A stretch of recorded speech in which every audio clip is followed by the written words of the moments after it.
Hello, everybody. Sunday Adelaja here. I'm going to be continuing our conversation on Africans. Are African people cursed? Are black African people cursed? Nope. They are too blessed. They are so blessed that it's unbelievable. And because they are blessed, everybody is a partaker, and a part and parcel of their blessing. So today I'm going to keep on talking about Africa's influence on Europe, and I wrote a book on that, How Africans Brought Civilization to Europe. To Europe, but today's message is Africans' influence on ancient Greece. Africans' influence on ancient Greece. So here we go. Go share the message, share it with your friends and people you think this could be a blessing to. Crete became the link between the African civilization and Europe, represented by Aegean Greece, first in Mycenaean and then in Dorian periods. So that's what you see in the pictures. The trace of the Nile Valley civilization is seen in every field of Minoan, Mycenaean, and Dorian cultures. Okay. In architecture, the so-called Dorian columns, you see it in the picture, and the Pantheon, the Doric order, were originally made in a temple complex connected to a step pyramid in Saqqara, Africa. So that all started in Africa right there before it got to Greece. In the field of sculpture, Kuros statues, which appeared for the first time in Greece in the 7th century before Christ, were modeled based on Egyptian example. This is confirmed by all historians. And you remember the ancient Egypt is African.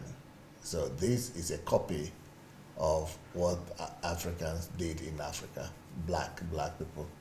Moreover, it was in the 7th century before Christ that Greeks learned from Egyptians the art of stone processing using metallurgical tools. Until then, they made only wood products. And you know, when we are talking about Greece, we are not talking about Greece of today.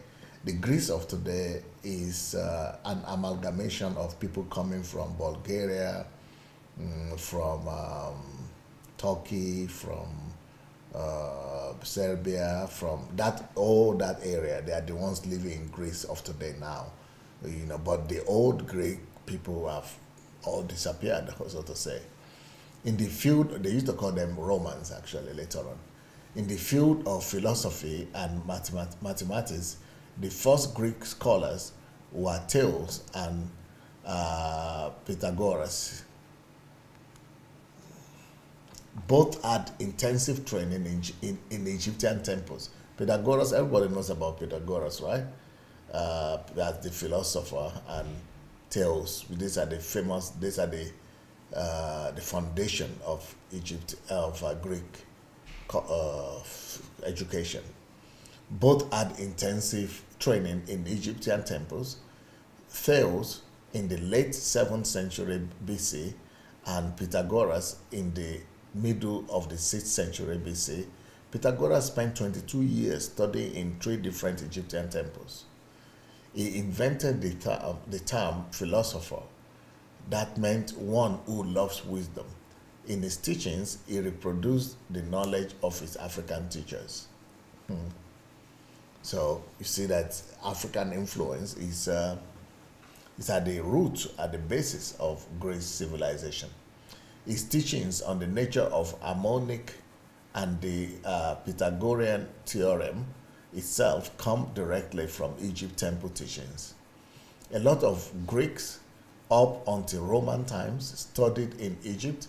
Some of them are Thales, a philosopher and mathematician from Miletus, a representative of Ionic natural philosophy, and the founder of the Milesian school, with which the history of European science begins, was traditionally considered the pioneer of Greek philosophy, the first of 7 sages of Greece, who laid the foundations of Greek culture and statehood. Thales. Then Pythagoras, a philosopher, mathematician, and mystic, the creator of the Pythagorean school of religion and philosophy. Solon, a politician, legislator, and poet, one of the 7 sages of ancient Greece. These are all people that created Greece, but they were taught in Egypt. They were taught in Africa. So it is their studies of Africa and their knowledge they got from Africa that they went to use to create a new civilization called the Greek civilization.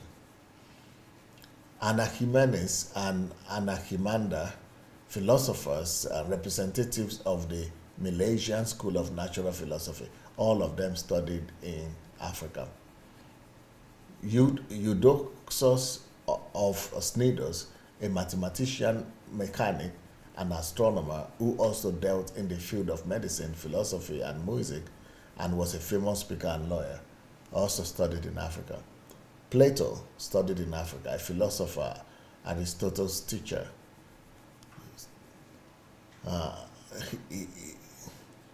Hipparchus, an ancient Greek astronomer, mechanic, geographer, and mathematician, often referred to as the greatest astronomer of antiquity. Galenus, a doctor, a surgeon, and philosopher who made a significant contribution to understanding of many scientific disciplines, including anatomy, physiology, pathology, pharmacology, neuroscience, philosophy, and logic. According to Herodotus, almost all Greek gods have Egyptian origin, including the 2 main Greek oracles, Dodona and Delphic oracles. The above-mentioned goddess, Neith, was one of the first goddesses worshipped by Africans in North Africa, whose cults were traced up to 4,000 years before Christ. She was the prototype of the Greek goddess Pallas Athena, or Athena. Pallas Athena. This cult was dominant not only in Lower Egypt but also in northern Libya. Therefore, its origin is often linked to this region. So all these gods, let me say it again. So Dodona and Delphic oracles in Greece had their origin from the goddess in Egypt that is called Neith in Africa, which was worshipped by Africans in North Africa. So Neith is the mother of those gods, the greatest and the most important oracles and gods in Greece. So that's what we're talking about. And it was later on, it was the temple of Neith that was duplicated and made and worshipped in Greece. So it was the prototype of the Greek goddess Pallas Athena. This cult was dominant not only in Lower Egypt, and what is Lower Egypt? That is Sudan, Ethiopia, but also in northern Libya. Therefore, the origin is often linked to this region. Libyans, in their turn, were first of all Western Ethiopians, and only then, to a large extent, Berbers. This group will be considered in the next chapter. Mongolian Arabs, a small number of Jews, some Asian nations, and as a consequence, Afro-Asians. Okay, but at some point, Libya was so overall inhabited with black people that the word Libyan meant black. Pelasgians, inhabitants of ancient Greece of the Neolithic period, identified Neith with Pallas Athena, the most powerful goddess of the Greek pantheon, claiming that she had been born on the shores of Lake Trotonis in Libya. So they don't deny it. In the olden times, they didn't deny it. This ancient Greece, the Pelasgians and the Minoans. traveling from Africa to Greece, from Greece to Africa. The same views were expressed by Plato and Herodotus, who actually traveled to North Africa and wrote that Greeks had borrowed the so-called Aegis, a shield in the form of a breastplate, which they used to adorn themselves, of Athens from Libyan women's clothing. Okay.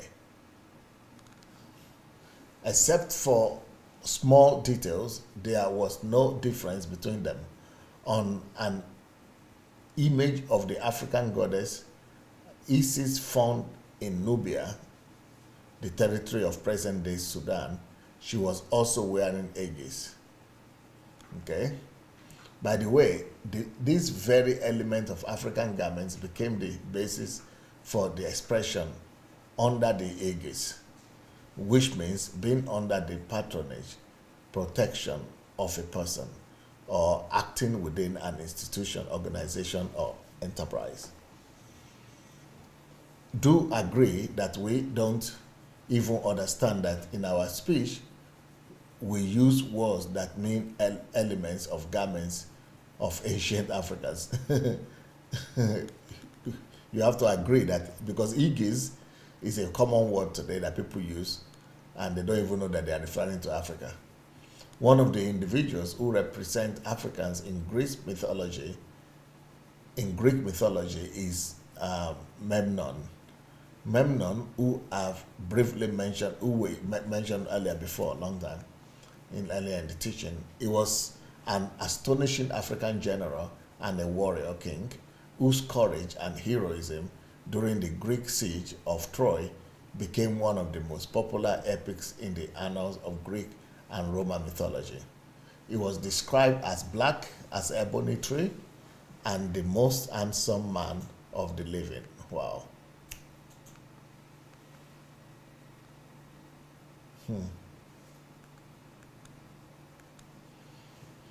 Quintus Smyrnaeus, an ancient Greek poet of the 4th century before Christ, wrote that Memnon brought countless tribes from Ethiopia, the country of black people, to support the Trojan king Priam in the fight against the coalition of all Greek city-states.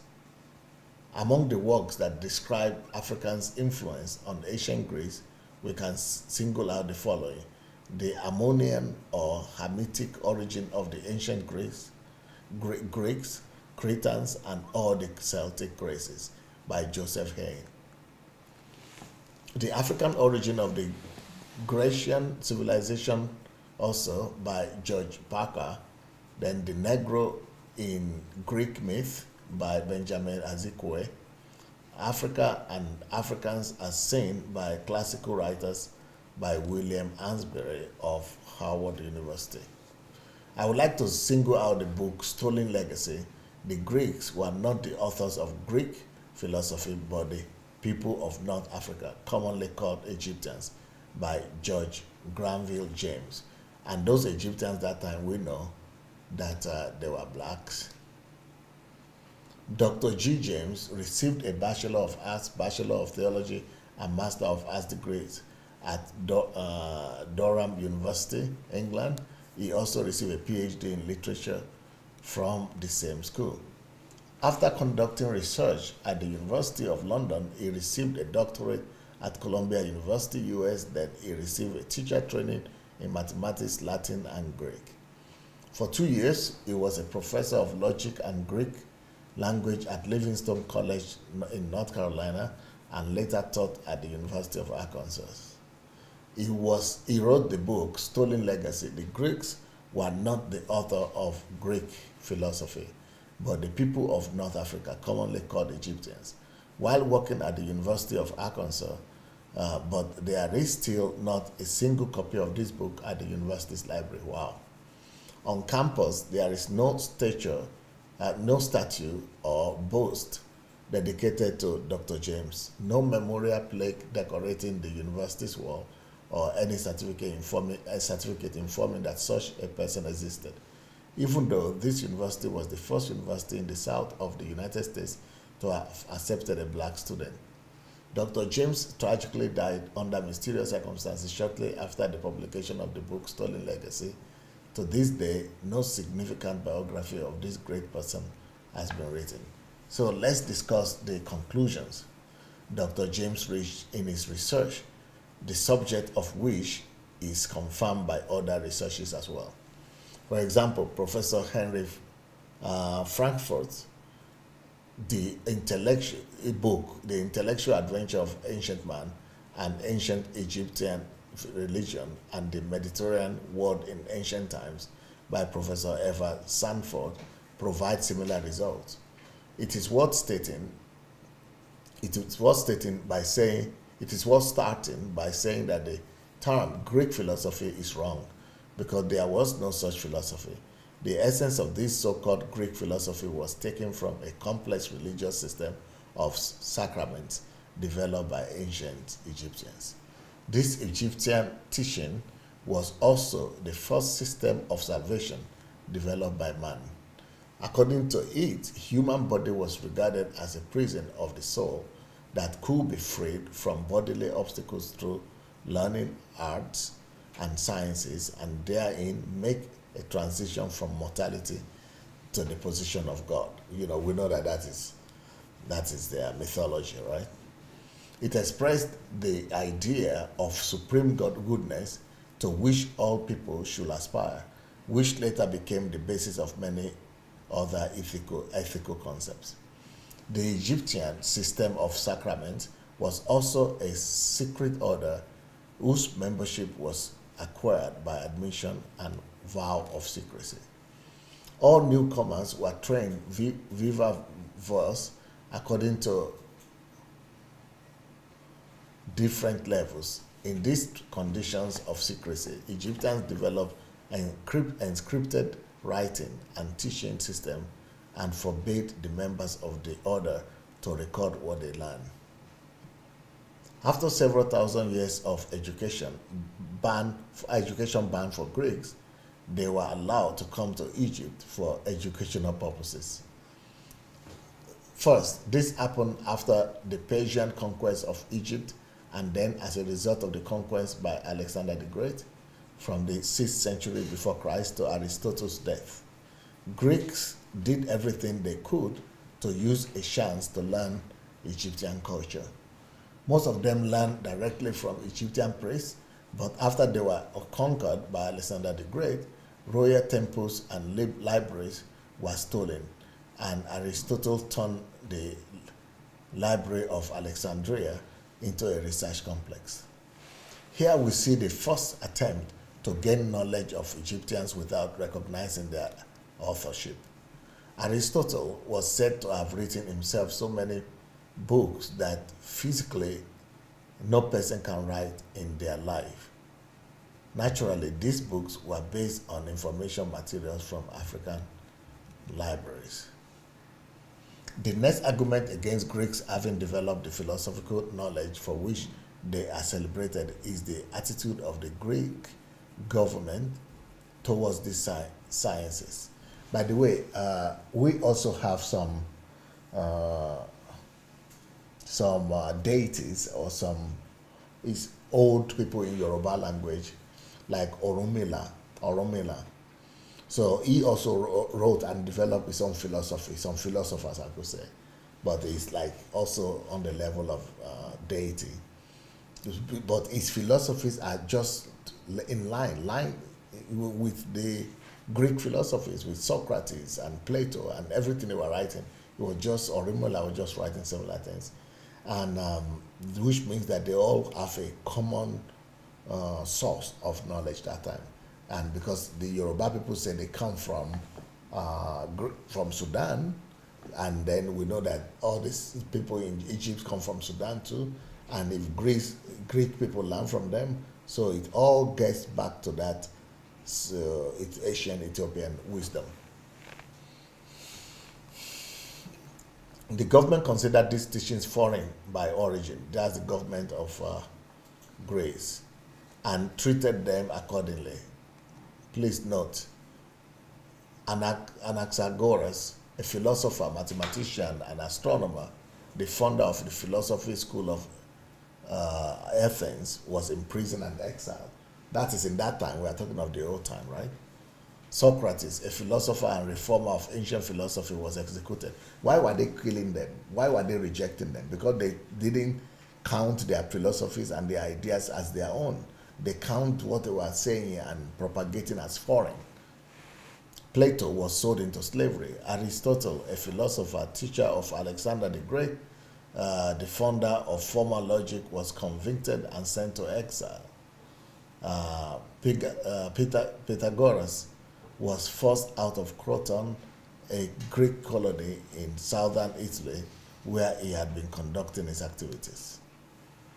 If we reconstruct the events that took place directly during the life of the Greeks, who were considered authors of the Greek philosophy, we become convinced that their teachings were borrowed, or so to say, more accurately, stolen from the Egyptian priests and their teachers.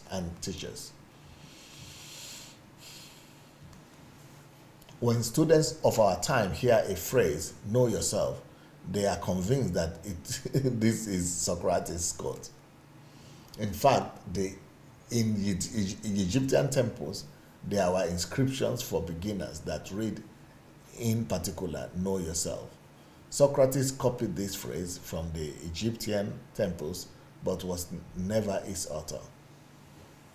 Similarly, when students nowadays hear about 4 cardinal virtues, prudence, justice, temperance, and courage, they relate them to Plato. In fact, Plato copied them from the list of 10 virtues of the Egyptian system of sacraments. For centuries, calling the theorem on the square of the hypotenuse Pythagoras' theorem was covering the truth that Pythagoras himself and other Greeks learned mathematics as such from Egypt. Okay, this is the Pythagorean theorem, which was developed after he studied in Egypt. Coming back to the prohibition by the Egyptian learning system to record the acquired knowledge, it is understandable that Socrates, for example, did not leave behind a written form of the disseminated teachings. Babylonians and Chaldeans, who also had close relationship with Egyptians, refrained from publishing these teachings too. But even under such circumstances, because it was prohibited in Egypt that for them to write those things and take them, because it was like religious knowledge, it was like religious experience, so they are not allowing people to take them to the public. But even under such circumstances, it wouldn't constitute a problem for a nation that had ambitions to appropriate the knowledge that others hadn't recorded.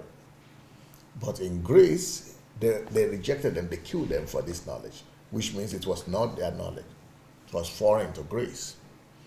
Greek, in a certain sense, established a monopoly on main sources of wisdom. So the sacred scriptures of Jews, the Old Testament, were translated into Greek and named Septuagint. The original form of the New Testament is still called the Greek New Testament. And finally, philosophical and scientific knowledge of antiquity was conveyed in Greek language. What am I saying here? That Greek people were people of knowledge. They were seeking for wisdom, for knowledge. So it is not just, they didn't just take knowledge from Africans, they took knowledge from Egyptians, they took knowledge from New Testament, Old Testament, from the Jews. But if authorship of the first 2 documents was not amended, so the New Testament and Old Testament, the authorship was not amended, knowledge of ancient Egyptians had another fate. But when it comes to the earlier knowledge, all those people put their names under the knowledge. African authors' rights were ignored. And we could understand that because they learned them theoretically. It was oral. So they later on converted them to be their own knowledge. here we have confirmed that Africans were the authors of Greek culture. The next time we will look at the presence of Africans in different parts of ancient Europe. So, but we'll still have another film that will help us to understand better some of these things that we are talking about. So we are going to watch the film, but before then, before we go to the video, I want to say if you have not yet joined our mentorship program, it's free on the internet. Go to sundayadelajablog.com/mentorship. Or if you want to come and study in our History Makers training, go to sundayadelajablog.com/HMT, History Makers Training, HMT. If you want to get my books, you can get them on sundayadelajablog.com/books. If you want to go with us to Africa to build a new and great Africa, you can go to sundayadelajablog.com/Nigeria. So that will be it for today, and we'll come back tomorrow to continue. But before then, let's see the video.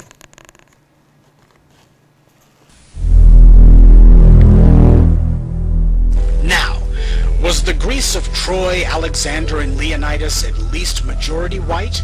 Sure, and no one has ever said otherwise. Then what's wrong with this picture? I'll tell you what's wrong with it. Anytime anything in Africa is shown by the white media, they always, without exception, put white people into it, or credit it to a white civilization, regardless of whether they had anything to do with it or not. And if they can't put white people into it, then they try to denigrate it or show it as primitive or otherwise inferior. Well, Greece was multiracial, or rather biracial. Why has no one ever mentioned that? It's time to blow the lid off the lies. Herodotus claimed the Sesostris armies first colonized the Greek Isles. Others say it was a contingent of Ethiopian colonists. The Pelasgians were of African origin and inhabited Greece long before the Dorians, that is, the whites, came and displaced them. But, for the sake of argument, let's say the Dorians really were the original inhabitants of Greece. And as long as we're telling that lie, let's go ahead and say the Pelasgians were whites as well, and that the blacks who lived just over the Med were all immigrés and not native inhabitants. Just how much contact did the Greeks have with the blacks, and how great was the cultural influence of Africans on the first white civilization? After the Greeks took custody of Egypt from the Persians, you'll note that the Greeks living in Africa began to call themselves pharaohs, like Ptolemy Soter did. They adopted the religious beliefs of the Africans and began to dress like the Egyptians rather than like the Greeks or Macedonians. And when these Greeks brought African culture to Rome, even the Romans couldn't resist. The Romans adopted the cult of Isis. Egyptian priests went to Rome and performed ceremonies for the Isiac cultists. Now, when in all of human history have you heard of the conquerors taking on the dress, religion, language, and customs of those they conquered? Greece didn't do this with any of the nations they ruled, except Egypt. But we see Africa's influence elsewhere, in the Greeks' literature and artwork, where the idea of a black man and a white woman was not only unremarkable, it was celebrated. We see it in the figures from everyday life, such as this man kneeling with an object, or this sculpture of an African, possibly dancing. Clearly this brother hung around that bunch of boy lovers too long. Or this African figure, believed to possibly be as old as 1000 BC. Further proof the black presence in Greece predates Alexander and Leonidas by hundreds of years. African heads were particularly favored when it came to perfume flasks and wine jars. This symbolized the Africans were associated with beauty and gaiety. By the way, where are the British or the Dutch or Germans or Spanish in the Greeks' art? Considering these same white Europeans claim to trace their heritage back to the Greeks, they ought to be everywhere. But instead, they're nowhere to be found in Greek art or literature. So much for a Greco-European connection. Moving right along, the Greeks even incorporated Africans and Africana into their mythology, such as Cepheus and his wife Cassiopeia, who were the king and queen of the mythical realm of Ethiopia. Classical scholars, that is to say white, say that the Ethiopia mentioned in Greek mythology is not the same as the physical Ethiopia in Africa, that it was a fictional place located somewhere in modern-day Palestine. Be that as it may, according to the Greeks, the people of the mythological Ethiopia were dark-skinned and woolly-haired, just like the Ethiopians in Africa.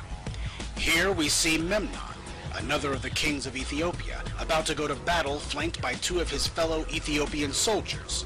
Apparently things didn't work out for old boy because we see Eos, the goddess of the dawn, carrying him away for burial. Notice her color, pale white, and his, jet black. And here we have a sculpture of Memnon from the 2nd century AD. He's shown with short curly hair, big lips, and... hey, what happened to his nose?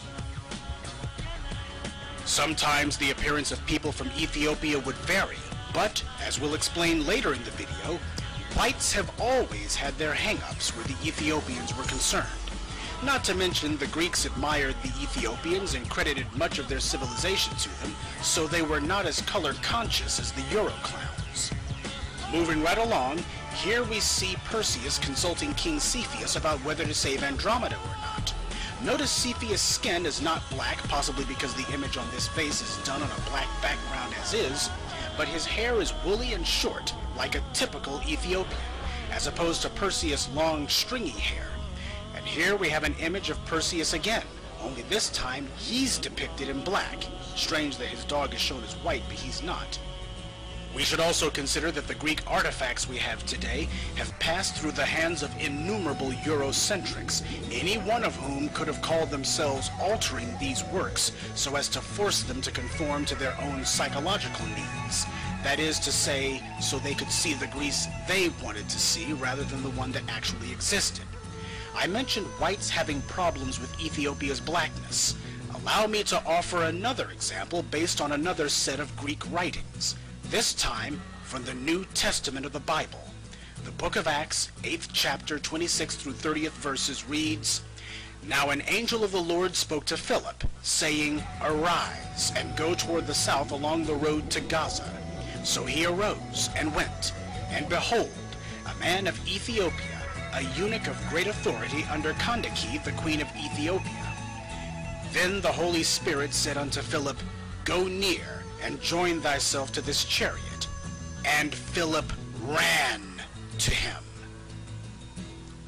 This is the single most overlooked chapter of the entire Bible, and it's not by accident.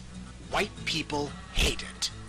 This Bible chapter shows both an angel and even the Holy Spirit of God himself ordering the white boy to drop what he's doing, get up and run behind the chariot of an influential and wealthy black man. How humiliating. That is, if you believe in a racial hierarchy, which most white people do. But the Eurocentric denial of this chapter goes far beyond merely limiting any mention of it. With few exceptions, whenever white people do depictions of this little-known Bible story, they're always sure to make certain the Ethiopian is shown as a white man, even though these pictures were done in the 19th and 20th centuries, an era in which no white person can claim to think Ethiopians were white.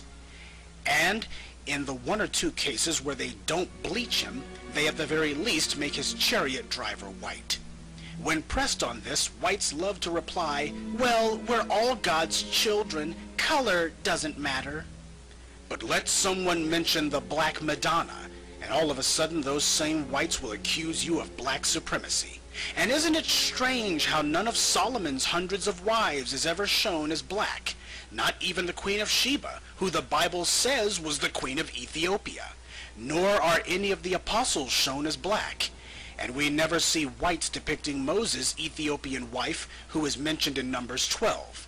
So clearly, color matters to someone. Speaking of biblical whitewashing, consider King Taharka, one of the Nubian pharaohs. He rescued Jerusalem, but not only do we see no depictions of him, white or otherwise, we don't even hear about his story, mainly because it shows the Israelites needing help, and this time it's not God who comes to the rescue. but also because the good white people who see the Bible as their personal property would have to explain how it is that the Egyptians would come to the aid of the very Hebrews whose firstborn they had allegedly killed, which means Egypt would look a little less sinister.